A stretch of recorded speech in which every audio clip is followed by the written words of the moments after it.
to Science Fantastic with Professor Michio Kaku. Every week on Science Fantastic, we profile the amazing, jaw-dropping scientific discoveries which are revolutionizing our world and touching our lives. And today, well, I get a lot of emails, so instead of answering each one, I'm going to answer them collectively. I'm going to select some of the best questions that I get about the coronavirus, perhaps the epidemic of the century, and we'll talk about the science behind the coronavirus pandemic. Well, today, as I said before, I'm going to collectively answer a lot of the emails I get about the coronavirus, the science behind the coronavirus. So today, we're going to talk about questions like, where did it come from? Was it engineered? Is it really as dangerous or more dangerous than the flu? What are we going to do about it? And why were all the models incorrect? And so we'll try to tackle all these questions one by one. Well, first of all, let me say that I do not have a PhD in biotechnology. If you have a question about symptoms and about therapeutics and care for the coronavirus, then consult your physician. However, I do have a PhD in theoretical physics. And modeling, computer modeling is the way we analyze the coronavirus. And computer modeling was pretty much invented by physicists. We've been using computer modeling for many decades to model the behavior of the atmosphere, rockets, outer space, gas clouds, supersonic flight. We've been using computer modeling for decades, and now we're using it for the epidemiology of the coronavirus. Well, here's a question that I get, and that is, where did it come from anyway, this virus, which is infecting millions of people around the world? This, of course, is a question being debated by governments, nations accusing other nations in terms of allowing the virus to spread. Well, first of all, we have to realize that about 60% of all diseases originally come from animals. That's right, animals. In fact, animals are older than humans. They've been around much longer. But when we trespass on their territory, their breeding ground, sometimes they mutate and jump over from infecting animals to infecting humans. For example, take a look at the Black Plague. The Black Plague killed about 50% of the population of Europe, not once, but on several occasions. And the Black Plague, we think, was spread by fleas that infected rodents. More recently, take a look at the hantavirus, which infected Native Americans in the American Southwest. That was spread by an animal that looks very much like a prairie dog. And look at the flu. Yes, when we look at the flu, we have genetically sequenced all the genes of the flu. And what do we find? Bird DNA and pig DNA inside the DNA of the flu. And why is that? Well, first of all, why do we have the Asian flu, the Shanghai flu, the Hong Kong flu, the Beijing flu? A lot of these flus originate not just in China, but throughout Asia. And why is that? There's something called polyfarming. Polyfarming is when farmers live in very close proximity to aquatic birds like ducks and pigs. Well, the pigs eat the bird droppings. We eat the pigs. And the pigs act as a mixing bowl for bird DNA, pig DNA, and even human DNA. And that's one of the reasons why we have the flu, because the flu comes from aquatic birds and pigs. And so you have to realize that this means that we're going to have another pandemic. We don't know when, but because we are trespassing on the ancient grounds of these viruses, it's inevitable. For example, take a look at HIV.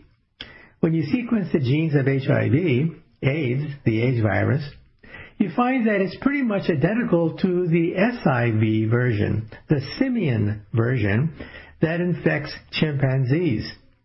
And so we think that a virus that infected chimpanzees for generations, perhaps even thousands of millions of years, one day mutated, hopped over to infect humans. And so that's where we think it came from. And then the next question is, the question that a lot of governments would like to know the answer to is, was it engineered? Did somebody deliberately create this virus? Well, we've sequenced the virus genes. We find that about 96% of its genes are identical to a horseshoe bat. Now, the story goes that the horseshoe bat was traded at the wet markets in Hunan province in China. This is a market for exotic animals, and then it hopped over to humans. Well, there's a problem with that. And the problem is there were no horseshoe bats at the Hunan wet market. Yes, there were exotic animals there, but they don't deal with horseshoe bats. And so we have a question mark. Then where did it come from? Well, in a worst case scenario, maybe it was weaponized. Well, the genes have been sequenced, and what we find is the following. First of all, why does the virus look like a corona, like the corona of the sun, which surrounds the sun? These are called spike proteins. And these spike proteins, which jut out of the surface of the virus, latch onto your cell. Your cells in your lung have what is called a docking site. A docking site where valuable organic minerals and compounds are then harvested by your cell. But the coronavirus latches on to the ACE2 docking site of your cell and then opens it up. There's one gene that latches on to the ACE2 gene. Another set of genes, like a can opener, opens up the surface of your cell, allowing the virus to inject its RNA into your cells. Then it makes thousands of copies of itself, which then burst out, and eventually you get sick, and some people die as a consequence. Well, a weaponeer, somebody that deliberately tries to weaponize a virus, usually takes a known virus and tinkers with it. A little change here, a little change there. But this virus is different. Lots of novel mutations, things that a weaponeer would never do, things that require a leap in our understanding of the genetics, and that's why we think that perhaps it was a byproduct of evolution. But then, did it escape from a laboratory? Well, we'll talk about that after the break.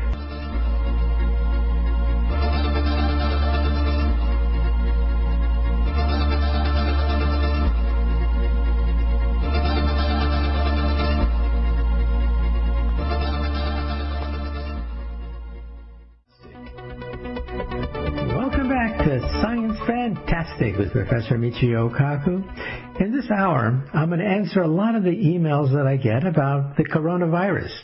Now, once again, I'm not a doctor. I do not have a PhD in biotechnology, but I do have a PhD in theoretical physics. And that's where computer modeling comes from. We physicists were the first ones to apply computers to model the behavior of storms, the weather, rockets, planets, celestial objects in space, black holes. All of that comes from the world of physics. And today, we're going to talk about the coronavirus. Well, when we last left off, we were talking about whether it was deliberately engineered or whether it escaped from a laboratory. First of all, neither can be conclusively ruled out. It's always possible that a weaponeer could have created these novel genetic mutations, but it's unlikely. They're quite novel. They're not simply tweaking the SARS virus, for example. No, there's a rather radical departure from how you would weaponize a virus.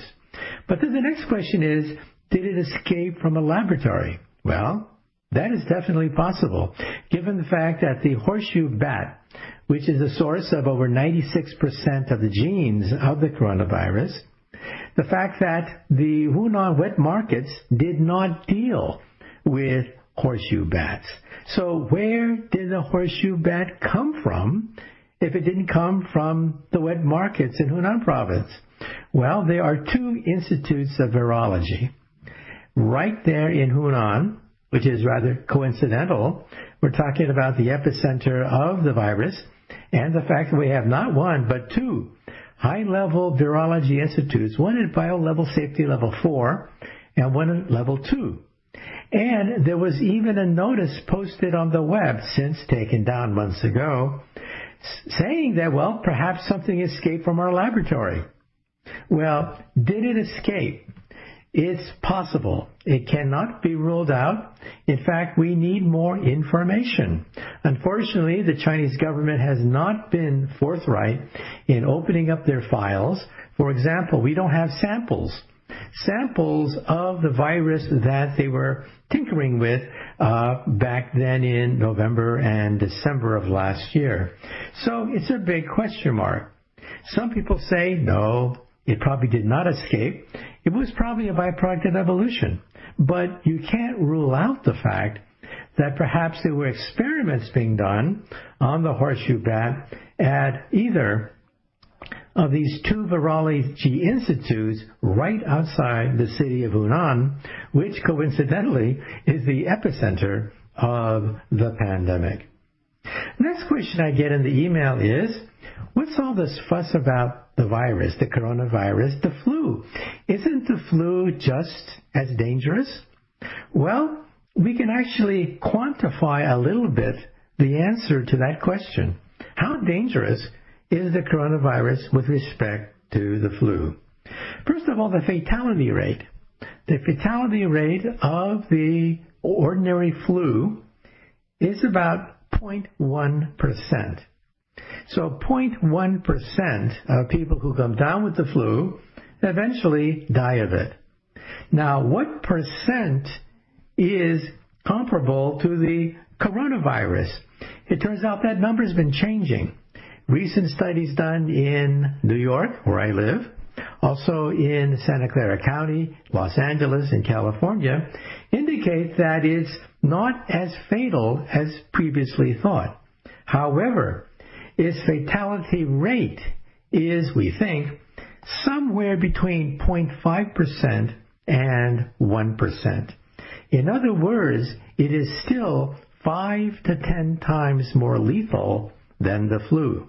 But you see, there are two numbers you have to put in your equation. Not one, two numbers. The other number is, how contagious is this virus? If this virus is not contagious at all, then the fatality rate is totally irrelevant. If the fatality rate is very low, but the contagion rate is very high, then you're in trouble. So let's take a look at that. R naught is the contagion index. For the flu, it is 1.3, meaning that if you are infected with the flu, on average, you will infect 1.3 other people. So that's where R naught comes in. R naught for the flu is 1.3. If it were 1, you would reach a steady state. So one person infects one person. What is the R naught for the coronavirus? Well, that's still being debated, but we think it's somewhere between 5 and 6. So in other words, it is exponentially more contagious than the flu. Its R naught is 5 to 6 times greater than the R naught of the flu. So in summary, what does it mean? It means that, well, first of all, yes, the flu does kill thousands of people. No doubt about that. But the coronavirus is 5 to 10 times more lethal, even with the new data coming in. And it's also 5 to 6 times more contagious. Well, then the next question is, why did people underestimate how dangerous this virus was? Back in January, we got indications from China that it was simply not that dangerous a virus. It doesn't really go from animals to humans.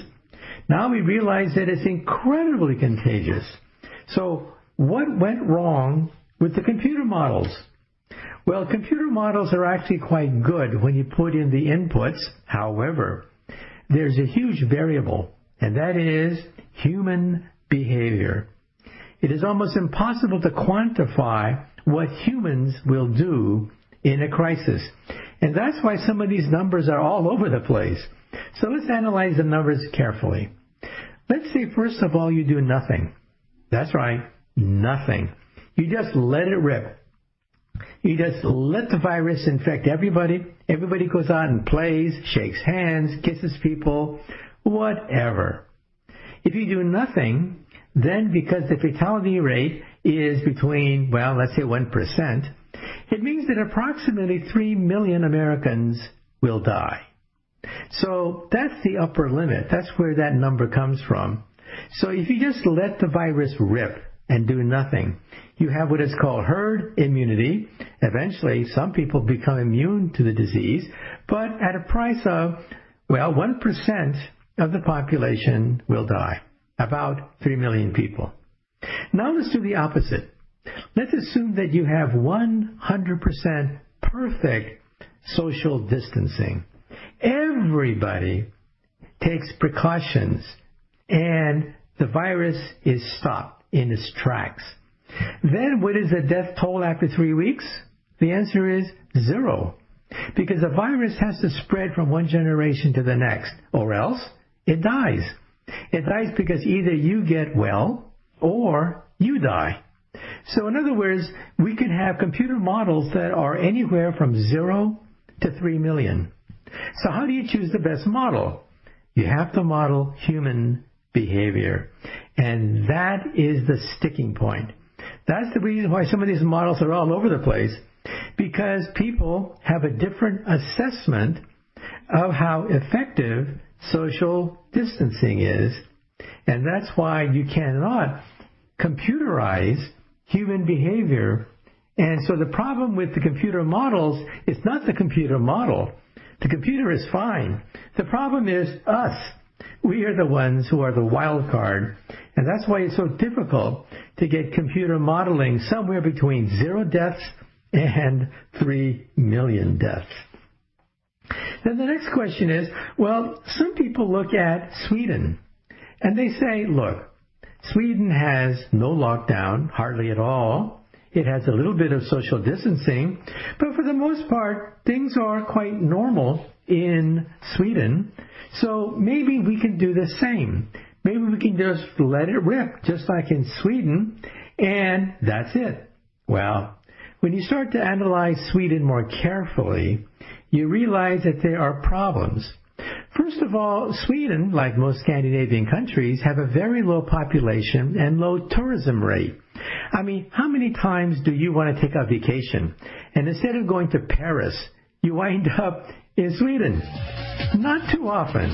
And that's the reason why tourists are not bringing the virus so much to Sweden.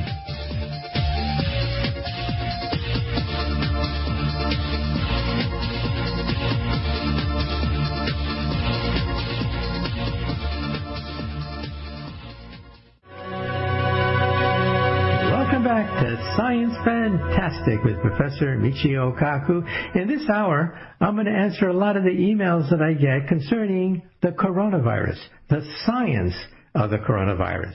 And once again, if you think you have symptoms of the coronavirus, consult your doctor. I am not a doctor. I have a PhD in theoretical physics, not in biotechnology. So we are going to talk about computer modeling and what is known about the coronavirus. Well, first of all, as I said, some people look at Sweden. Sweden is a country that has only a moderate locking down of its citizens. Social distancing is practiced, but the economy is going full blast. And it has it survives. It does well. And the question is, why can't we follow the example of Sweden? Well, first of all, Sweden has a very small population and a small tourist industry. People do not naturally think of going to Sweden on a holiday, and tourism is one of the main ways in which the coronavirus has spread. It spreads at the speed of a jet airplane. And so we have to realize that, yes, Sweden also pays a price.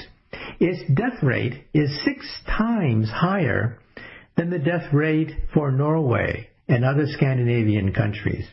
So in other words, they made a deal with the devil. They decided that, yes, they're not going to lock down their economy, but they're willing to pay the price. And that is a death rate, mainly among seniors, 6 times higher than the death rate in other Scandinavian countries. So then the question is, if you follow the Swedish model, it turns out the computer modeling is relatively good at predicting the death rate. And the question is, are you willing to tolerate that amount of death? Then a better comparison is with South Korea. When you take a look at South Korea, you find that it has a relatively low death rate. And same thing with Singapore until very recently. And then the question is, why? And the answer is the SARS virus. The SARS virus hit South Korea, Singapore, and other Asian nations really hard. And as a consequence, they set up an early warning system. They set up protocols. They set up procedures. They ordered equipment. So they were prepared for the next SARS virus. And that's why in South Korea, as soon as they got wind from China that there was something dangerous about this virus, they clamped down. And they started to do contact tracing immediately. And sure enough, it turns out that they found the hotspot, which they immediately were able to quarantine. The hotspot was in a religious sect in South Korea. And so that's an example of where social distancing and locking down actually worked. In fact, it worked so well that they even infringe upon the privacy of individuals. This perhaps is a technique that may not be tolerated in the United States, but they use cell phone activity to plot your network of friends, where you're going. If there's a super spreader in your community, it alerts you and will try to even quarantine you if you turn out to be a super spreader of the virus. So it's not clear whether in the United States we would tolerate that much invasion of privacy. But, well, the South Korean people have voted, and yes, the virus is spreading in South Korea, but at a very low rate. And then another question I get is this 6 feet distance we have to have between people. Is that effective? Is that the way to go?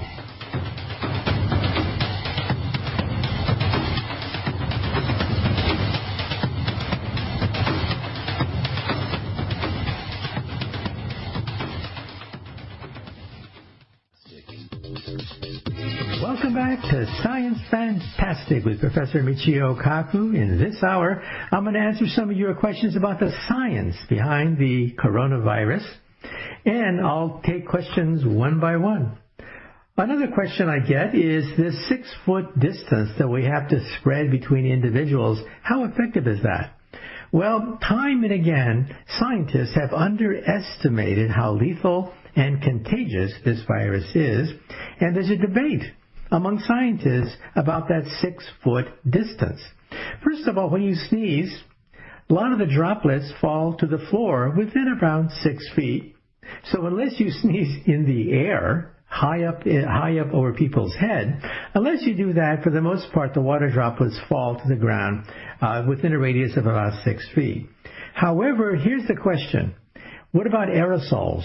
If I have perfume and I shoot perfume in a room, let's say a closed room, the perfume will be smelled pretty much everywhere in that room, far beyond 6 feet.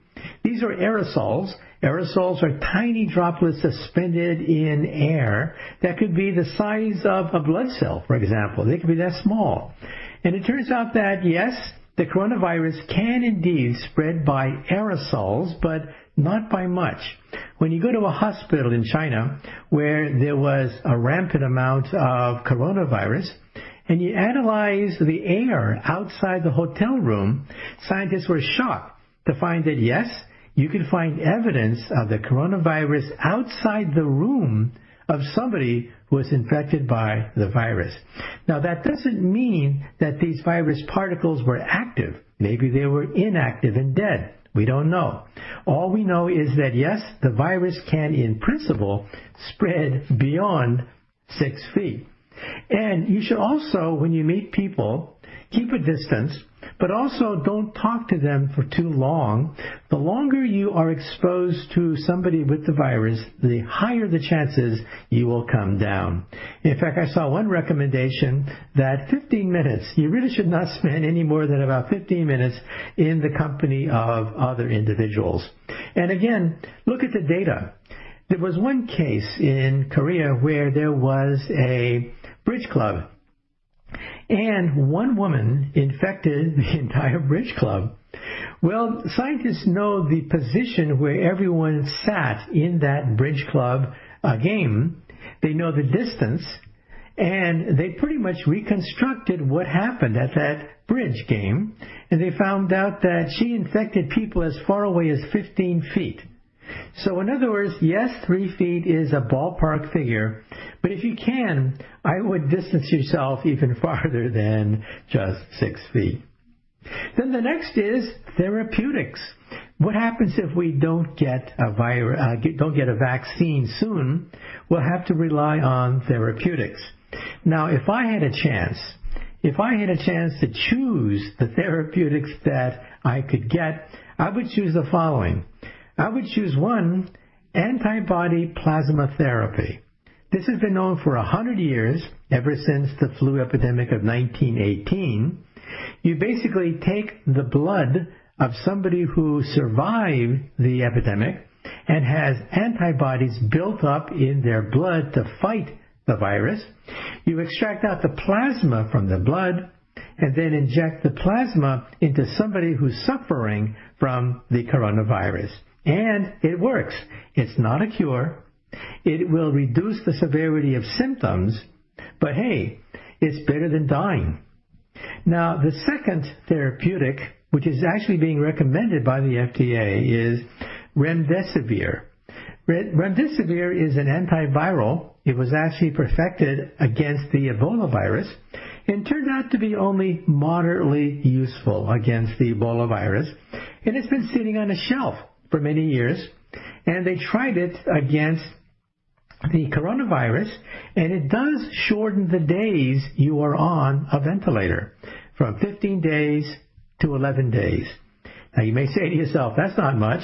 No, it is a lot, because once you're on the ventilator, every day you're on the ventilator, every day you increase the chance of dying. And what is the chance of dying on a ventilator? About 90%. I repeat, about 90% of those people put on ventilators eventually die. And that's why remdesivir could be a life-saving therapeutic if you are suffering from the virus.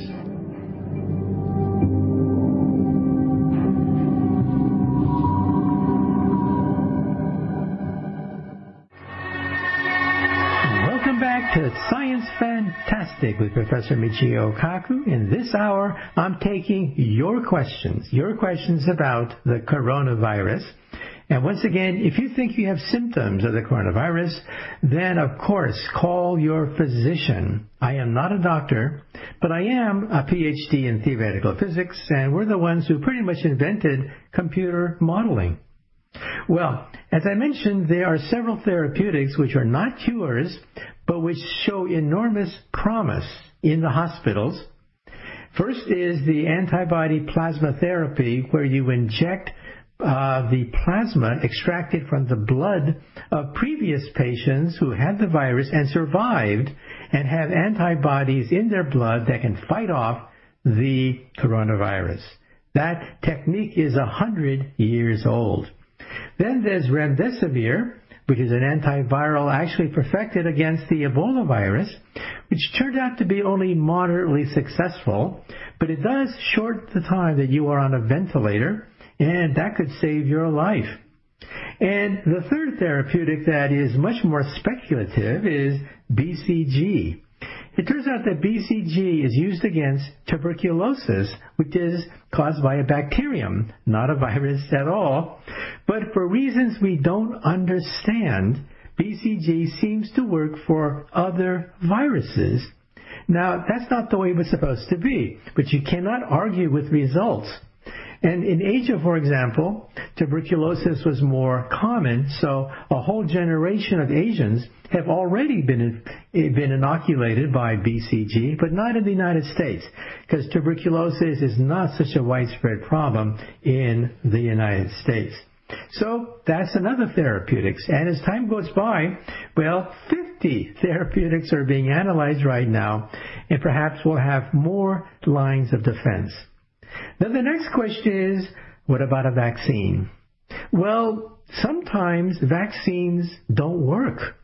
That's kind of a horrible thought, but take a look at AIDS and the HIV virus.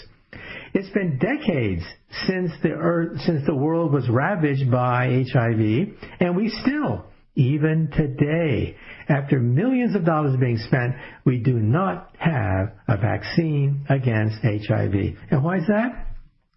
HIV mutates too quickly. It is a retrovirus. Its error control of its DNA process in RNA is actually rather faulty, and it makes constant mutations. It's like a moving target. Every time you prepare a vaccine for one version of the HIV, another version pops up, and you got to start all over again. Now, the good news is the coronavirus does not mutate at the same rate as HIV. That was a tremendous relief, because if the coronavirus did change with every generation, then it means that it would be incurable with a vaccine just like HIV. Now, of course, the coronavirus does mutate, but the mutations are minor, and we think that one vaccine could knock out all the variations that we've seen so far. Well, then the next question is, what's taking them so long? If a vaccine has already been perfected, we already have them in the laboratory, why don't we simply use them? Well, there are at least 3 reasons why we don't have a vaccine in your neighborhood hospital. First of all, we have to test that it works. Second of all, we have to test for side effects. And third, we have to test for the fact that it works for everybody and not just one race, one ethnic group, one sex, or whatever. Let me give you a counterexample. Thalidomide was advertised as this wonder drug decades ago. It was widely prescribed, but then it turned out that thalidomide caused horrible birth defects. Children were born without arms or legs. They were disfigured. Why? Because thalidomide, we didn't test it for its side effects. And therefore, we have to be very careful. If we have a vaccine and we inoculate billions of people with it, and then we find out, oops, it has a side effect causing, let's say, birth defects in pregnant women, then we've made a huge mistake. We basically doomed millions of people with birth defects. So we don't want to duplicate the lesson with thalidomide, so that means we have to test. And that, of course, takes time. And then another question I get is, what about the future? First of all, we're going to have to prepare for another pandemic because it's inevitable. Pandemics come from animals, and we live with animals. In fact, we trespass on their ancient hunting grounds, and sometimes they mutate, jump over, and cause the next pandemic. But how will it affect society? Take a look at the World War II generation. They went through the Great Depression. They went through World War II, and that generation turned out to be very resilient, very hardy, but very conservative socially, very mindful of their money, very careful because of the enormous shock of the Great Depression and World War II. But then the children of that generation went berserk because they were the Vietnam War generation, and they violated all the social norms of their parents. And the next generation, well, you could call them the 9/11 generation.